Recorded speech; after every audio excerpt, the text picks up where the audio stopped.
ये योजना को बंद कर दिया। अभी किसी को मिलता है, कोई किसान के लिए कोई फायदा है, ये हेमंत सोरेन में नहीं है। दूसरा, जो किसान लोगों को और मजबूत करने के लिए केंद्र सरकार ने प्रधानमंत्री कृषि सम्मान निधि योजना, जो केंद्र सरकार की योजना है, ये प्रत्येक किसान को देना है। जिस किसान खेती बाड़ी करता है सभी किसान को पैसा देना है।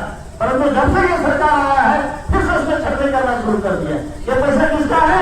नरेंद्र भाई मोदी जी का है। किसके लिए आया है? आप लोगों के लिए है, किसान के लिए आया है। आज इस योजना को भी अभी प्रदीप साहू ने ठीक ही कह रहा था, 0-0 जमीन को कर दिया है और उसी को जाकर फिर से वेरिफिकेशन करेगा और जिसको मिल रहा था उसको बंद कर दिया। पैसा हेमंत जी का नहीं है, यहाँ का कांग्रेस का विधायक का नहीं है, परंतु यहाँ का हमारा जो खिबरी विधानसभा का खर्च करता है, जो किसान है, उसको किसान प्रधानमंत्री कृषि सम्मान निधि योजना भी बंद कर दी। बताइए कितना दुख का बात है।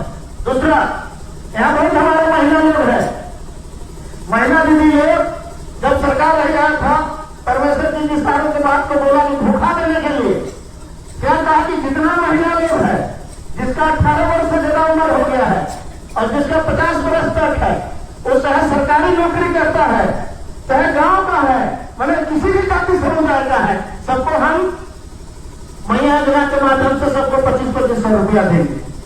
एक बार तो ठग के दे दिया किसी को, बहुत को मिल भी गया।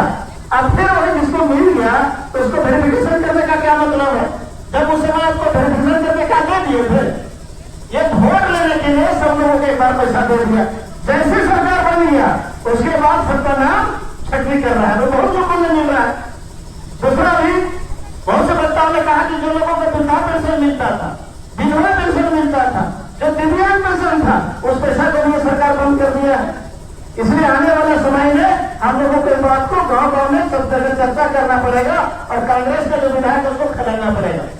दूसरा, जगह पंचायत में बहुत से लोग आए हैं आजादी के इतना वर्षों के बाद। आज जगह पंचायत मुंगेरबेड़ा पंचायत में, पैका पंचायत में बिजली कोई नहीं देखा था, परंतु जैसे भाजपा का सरकार बना, हम यहाँ पर विधायक बने, हम लोग गाँव-गाँव में वहां पर विद्युतीकरण करवाए, हर गाँव में विद्युतीकरण पहुंचा। ये किसका देन है? भाजपा सरकार का देन है, नरेंद्र भाई मोदी जी का देन है। आज गंगा नाला का बात करता है, मैंने सोचा था कि गंगा नाला हम लोग बनवाएंगे। हमारे उदाहरण स्वरूप बहुत से लोग हमारे आज अमर गौरी जी हैं, हम लोगों ने विधानसभा से पास करवाया कि गंगा नाला बनना चाहिए।